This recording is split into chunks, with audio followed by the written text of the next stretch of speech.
reales.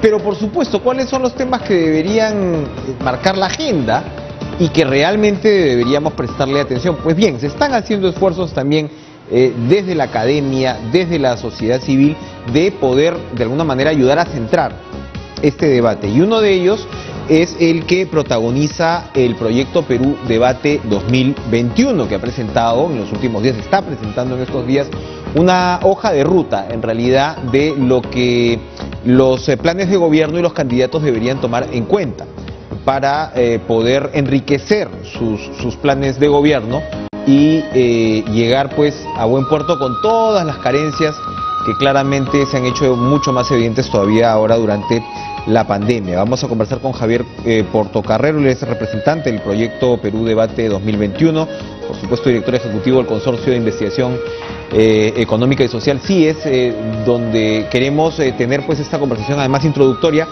sobre esta hoja de ruta. ¿Cómo está usted, Javier? Gracias por estar con nosotros. Muchas gracias por la invitación. Buenas noches, Enrique. Bueno, esto tiene 4 ejes, ¿no? Reforma del Estado, políticas sociales, infraestructura, las tengo anotadas por acá, desarrollo productivo, ¿no? Y empleo, desarrollo y ambiente. Y se han presentado documentos, bueno, con autores, por cierto, identificados, destacados, cada uno de ellos. Pero la idea es entonces presentar esta hoja de ruta. ¿Hacia dónde va esta hoja de ruta? Y si se están viendo en las campañas y en el actual debate electoral precisamente la incorporación de estas ideas que son las que deberían, como repito, marcar la agenda, ¿no? Gracias, Enrique. Sí, fíjate, esta plataforma Perú Debate 2021 está conformada por 6 instituciones, ¿no? Que son la Escuela de Gobierno de la Universidad Católica, el Centro de Investigación de la Universidad del Pacífico, el IEP, el Consorcio de Investigación Económica y Social CIES, que yo dirijo, Transparencia e Idea Internacional, ¿no? Entonces la idea es hacer un aporte desde la academia con 3 objetivos. El objetivo número 1 es fortalecer la capacidad de los partidos para diseñar los planes de gobierno. El segundo objetivo es elevar el nivel del debate electoral y el tercero es hacer un aporte a las nuevas autoridades del Ejecutivo y del Congreso que resulten de las elecciones generales que se vienen ahora en abril y en junio también en la segunda vuelta, ¿no? Entonces, hemos hecho para eso 20 documentos de política sobre los ejes temáticos que tú has mencionado. En reforma del Estado y gestión pública, por ejemplo, tenemos documentos sobre el tema de la gobernabilidad democrática, sobre el tema de la descentralización, sobre la política fiscal y tributaria. En políticas sociales tenemos sobre el tema de la protección social y la lucha contra la pobreza, sobre la salud, la educación, el cuidado infantil, y después en el tema de desarrollo productivo y empleo, sobre la agroexportación, la minería sostenible, el empleo y la informalidad laboral. Y finalmente en el tema de desarrollo de ambiente tenemos sobre temas de desarrollo rural, medio ambiente y cambio climático, movilidad urbana y gestión de residuos sólidos, ¿no? Entonces, por decir, por ejemplo, en el tema de la gobernabilidad democrática, que es el documento de política número 1, lo que este documento busca es, en el quinquenio que se viene, conseguir 6 objetivos prioritarios, ¿no? Elevar la presión tributaria a 23% del PBI. Segundo, reducir en 8 puntos el porcentaje de alumnos con rendimiento bajo en matemáticas, ciencias y lectura. Tercero, reducir en 10 puntos porcentuales la tasa de empleo informal no agrícola. Cuarto, reducir la pobreza monetaria a 19%, que es por debajo de lo que estaba en 2019 en la prepandemia, antes de la pandemia, que era 20%. Y el quinto objetivo que se pretende es reducir la brecha de la mortalidad infantil entre la región más desarrollada y la región más atrasada a la mitad. Y por último, el sexto objetivo es igualar a Chile en el índice de complejidad económica, que quiere decir la sofisticación exportadora del país, ¿no? Entonces, ahora, detengámonos un minuto ahí, porque efectivamente ayer asistí a una de las presentaciones para periodistas que ustedes ofrecieron, y llama la atención la selección de estos objetivos, ¿no? Como puntales de gobernabilidad, porque claro, son objetivos que engloban en buena medida, ¿no? En dónde es que el país está más o menos arrastrando los pies. ¿Cuáles fueron los criterios, por ejemplo, para establecer estos objetivos que son, claro, muy diversos, pero como repito, expresan pues nuestras limitaciones en realidad de una manera muy amplia, ¿no? Sí, ahí en este paper, digamos, que como usted bien dice, lo estamos presentando y vamos a continuar mañana presentando los papers a partir de las 9:30 de la mañana. Uno puede entrar por la página web perudebate.org, ahí uno puede conectarse a la transmisión en vivo de los eventos y también para descargar las presentaciones, los documentos de política. Y regresando a su pregunta, es el tema de la visión, ¿no? Entonces, la visión en este documento de política es tener una macroeconomía estable y predecible, número uno. Segundo, un Estado capaz y competente. Y lo tercero, un sector privado innovador y competitivo, ¿no? Entonces estamos partiendo de un año 2020, 2021, sobre todo el 2020, que fue pues extremadamente difícil por la pandemia. El 2021 tenemos esta segunda ola que está terrible y el producto se cayó completamente el año 2020, alrededor del 11%, y para el 2021 se esperaba una recuperación rápida y todavía se espera, ¿no? Pero ahorita esta segunda ola es pues un riesgo tremendo, ¿no? Entonces, el tema de la reactivación económica es fundamental. Lo segundo, lo del Estado capaz y competente, es pues porque hemos visto que el Estado ha sido muy poco capaz de controlar la pandemia. Y lo tercero, un sector privado innovador y competitivo, y esto tiene que ver con ya más vinculando el corto plazo con el mediano y largo plazo. Ahora, las tendencias en reforma del Estado también, digamos, el debate se está abriendo, ¿no? Porque es evidente que el Estado tiene gigantescas limitaciones. Hay sectores que piden reformas también gigantescas, ¿no?, del Estado, pero comienzo a ver determinados patrones, determinadas constantes, que hablamos de repente de reformas que son más institucionales, más posibles, pero estamos hablando también de un cambio no solo de mentalidad, sino, me imagino yo, de gerencia dentro del Estado, estos cuellos de botella que vemos que se repiten una y otra vez. Hay un punto también que se toca en los papers, que es otra constante que uno comienza a ver, que es esta limitación de la comunicación entre las propias instituciones del Estado, ¿no? El relacionamiento entre... Entonces, estamos hablando de taras realmente que cómo ustedes observan que se podrían romper, digamos, en gran medida para, de repente, más que pensar en una gigantesca reforma del Estado, comenzar que estos procesos fluyan de mejor manera. Ahí hay varias cosas que decir, ¿no? Lo primero es de que en el Perú los ministerios son muy desarticulados, ¿no? Entonces tenemos, por ejemplo, el Ministerio de Economía, que es un ministerio con una buena burocracia, pero que a su vez, digamos, la relación con la PCM y con la Presidencia de la República podría mejorarse, ¿no? Y para que se pueda mejorar, el documento de política sobre gobernabilidad lo que plantea es crear un centro de gobierno, ¿no? Y eso es también un elemento que cuando queríamos ingresar a la OCDE, la Organización para la Cooperación y el Desarrollo Económico, que reúne los países con mejores políticas en el mundo, también demandaba mucho, ¿no?, que al Perú le faltaba un centro de gobierno, ¿no? Un centro de gobierno es un centro que acumula datos de todos los sectores, de todas las regiones, y da un norte, ¿no? Y al dar un norte establece prioridades, pero que no son prioridades abstractas y genéricas, sino que son metas concretas con indicadores de rendimiento. Entonces, por ejemplo, en salud vamos a tener que reducir la mortalidad infantil. Bueno, en este caso, ahorita la tarea obviamente importante es combatir la pandemia, y eso pasa por la vacunación, ¿no? La vacunación es la prioridad 111, ¿no? Es la A1 sin ninguna duda.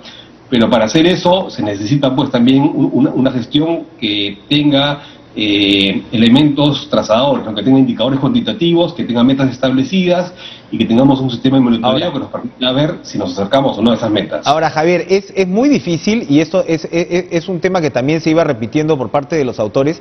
Es muy difícil, es por supuesto deseable la creación de este centro de gobierno que de alguna manera combine estos esfuerzos de PCM, de MEF, que le den un norte, pero yo me pregunto qué tan posible puede ser esto con casi 170 ministros designados en un quinquenio. Esto es algo que yo no recuerdo.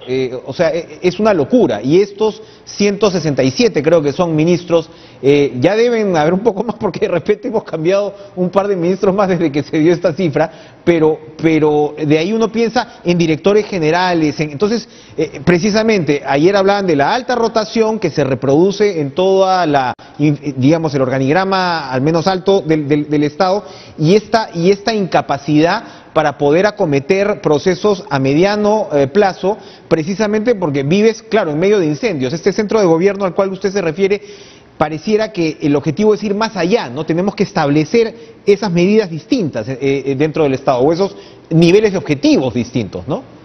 Exactamente, ¿no? Y lo que se requiere entonces es una reforma de la gestión pública que tenga varios componentes, ¿no? Un componente es la meritocracia, lo que es el servir, ese proyecto del Estado para basar toda el reclutamiento de los funcionarios públicos y su promoción sobre la base de criterios meritocráticos. Por ejemplo, hay instituciones en el Estado peruano como el Banco Central que son reconocidas no solamente en el Perú, sino también en el extranjero, por precisamente tener la meritocracia como principio básico, tanto para el reclutamiento del personal como para su promoción y ascenso, ¿no? Entonces, pero se ha quedado a medio camino servir, ¿no? Servir se ha quedado a medio camino, efectivamente, pero es una cosa que hay que impulsar, ¿no? Otra cosa que hay que impulsar es la simplificación administrativa, ¿no? Hay mucha tramitología en el Estado peruano y entre lo que es la decisión de un ministro y lo que es la operatividad en el terreno, en el campo, hay una cadena de transmisión que en el Perú casi como que está rota, ¿no? Entonces el ministro puede tener muy buenas intenciones, muy buenas políticas, pero entre lo que dice una norma que debe ser y lo que sucede en Huancavelica, en Puno, en Piura, hay una distancia tremenda y esa cadena de mando, esa cadena de transmisión, digamos que no está bien, que no funciona bien. Y también con el tema de la descentralización hay mucha superposición de funciones, ¿no? Entonces hay muchas funciones que son compartidas entre el nivel central, el nivel regional o el nivel local, y hay superposición y hay falta de claridad y a veces hay incongruencia, que es lo peor de todo, ¿no? Entonces, si uno va por un lado y el otro va por el otro, lógicamente hacemos un cortocircuito, ¿no? Ahora, hay otro punto que impacta mucho y que también yo creo que hay que poner en el centro del debate, es el documento de Luis Alberto Arias con respecto a reforma tributaria, porque claro, uno de los objetivos centrales que ustedes están planteando es crecer en términos de recaudación prácticamente menos del 14% del PBI que tenemos ahora hasta el 23%. O sea, estamos hablando de un salto cuántico porque, claro, para un país como el Perú, una presión tributaria del 14%, pues nos quedamos en la calle. O sea, uno compara el comparativo, estamos pues a niveles, me parece, de Paraguay, de Guatemala, muy lejos de Chile, muy lejos de Colombia, muy lejos de Argentina, ni qué decir de los países de la OCDE. Entonces, con 14% de presión tributaria no haces nada. Y lo que decía Arias, más allá de toda esta discusión de si vas a hacer una reforma, porque los formales siempre se quejan de que ellos pagan más y qué sé yo, pero tienes una evasión y una elusión tributaria impresionante, incluso dentro de ese sector formal, dentro de ese sector privado. ¿Cómo atacar esto? ¿Cómo revertir esto? Porque me imagino que ya estamos hablando de unos 3 o 4 puntitos, ahí nomás. Exactamente, ¿no? Entonces, lo que pasa es que ahorita el tamaño del Estado del Perú es un poco menos del 20%, de ahí 15, 14 puntos son impuestos y 4 o 5 puntos adicionales son otros ingresos del Estado que no son tributarios, pero igual, digamos, frente a lo que es el promedio de América Latina estamos muy por debajo, ¿no? Y ya ni qué hablar con respecto a la OCDE, la Organización para la Cooperación y el Desarrollo Económico, donde el promedio del ingreso tributario en estos países ricos oscila entre 35 y 40%, ¿no? En el Perú estamos entre 15 para tributarios y 20 si uno suma a los tributarios el resto de los ingresos, y obviamente con ese nivel de ingresos no se puede hacer pues una labor social importante y tampoco se puede hacer una labor de infraestructura importante, ¿no? Entonces, así por ejemplo, en el caso de el Perú en salud, ¿no? Ahora estamos en medio de la pandemia. En salud el Perú gasta 2.5% del PBI y América Latina gasta el 3.7%, ¿no?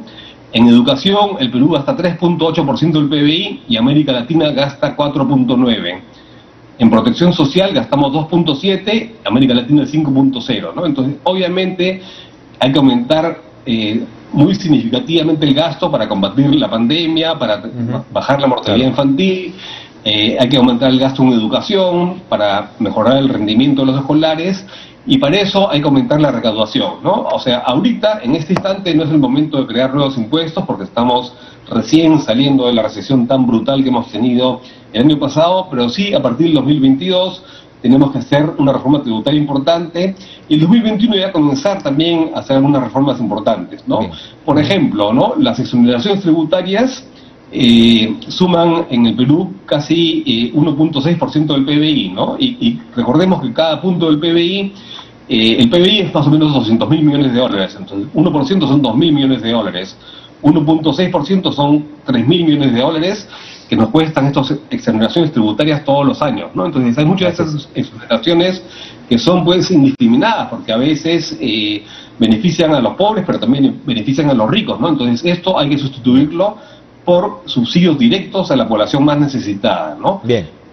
En lo que tú me comentabas también del tema de la evasión y la elusión tributaria, también ahí hay mucho por hacer, ¿no? Porque la evasión del IGB en el Perú es muy alta, es alrededor del 33%,